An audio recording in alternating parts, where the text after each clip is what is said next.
আপনারা সবাই এই দুশ্চরিত্র লুচ্চা চোরটা দেশ থেকে জানি, তো এলাকা থেকে জানি, একবারে তারেক রহমান সাহেব তাকে জানি ই করে উঠাইয়া নিয়ে যায়। আর বিএনপি থেকে তার জানি কোনো নাম না থাকে, বিএনপিতে ওর কোনো নাম জানি না থাকে, ও যা করছে তা কোনো মা বোন সহ্য করবে না।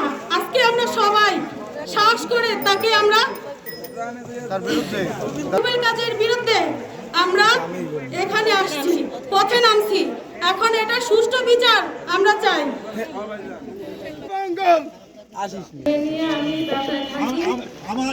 শুধু আমাদেরকে রাস্তাঘাটে বসে, যে কোনো সময় এখানে বসে আমাদেরকে হুমকিতে গালাগালি করে,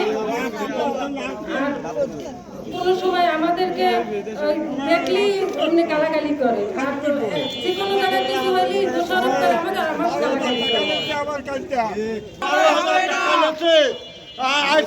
একমাত্র 2 মাস আজ পর্যন্ত এই টাকার কোনো পরিশোধ করে নাই, আর এর বিচারও পাই নাই।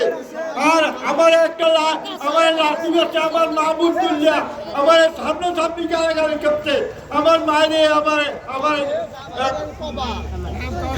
রুমের কাঁদি ওর বিচার